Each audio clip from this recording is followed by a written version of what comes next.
Hi, என்ன பண்ணுறீங்க? வாங்க எல்லோரும் டீ சாப்பிடலாம். காலையில் எழுந்து டீ போட ஆரம்பிச்சிட்டேன். பசங்க வெளியில் உட்காண்ட்ருக்கானுங்க. சரி டீ போட்டு கொடுக்கலான்னு சொல்லிட்டு காலையில் எழுந்து டீ போட்டுருக்கேன். ஹஸ்பண்டு வெளியில் என்ன பண்ணுறாரு தெரியல. எழுந்தார், வண்டி என்னவோ ரிப்பேர் என்னான்னு தெரில, பார்த்துட்டு உட்காண்ட்ருக்காரு.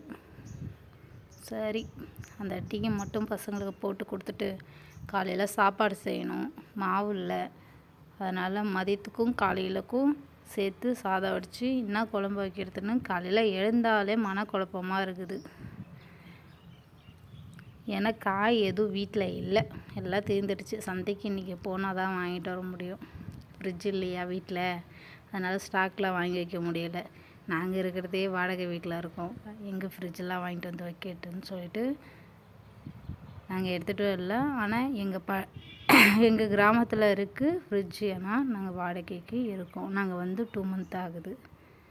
இருக்கிற பொருளை வச்சு வாழணுன்ட்டு இருக்கோம். அடுப்பு வேறு சரியாகவே எரியவே மாட்டேங்குது. அடைப்பு இருக்கான்னு தெரியல. அது வாங்கி 7-8 வருஷம் ஆகுது.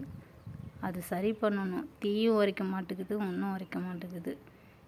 ஒரு அடுப்பில் மட்டும்தான் உரைக்கும், இன்னொரு அடுப்பில் உரைக்காது. அந்த ஒரு அடுப்புலேயே எதனா சீக்கிரமாக செய்கிறதோ அது செஞ்சுப்போ, ஸ்லோவாக செய்கிறது அந்த லேசாக எரியிற அடுப்பில் வச்சிடுவேன். பசங்க வெளியில் உட்காண்ட்ருக்காங்க. அவங்கள எடுத்துகிட்டு போய் டீயை கொடுத்துட்டு காலையிலத்துக்கும் மதியத்துக்கும் சாப்பாடு என்ன செய்யணுன்ட்டு வீட்டில் என்ன இருக்குன்னு பார்த்துட்டு செய்யணும். வாழ்க்கையில் நடக்கிற எல்லா பிரச்சனைகளுக்கும் காலம் பதில் சொல்லும் என்ற நோக்கத்தில் வாழ்கிறேன். சரி, ஓகே, பாய்.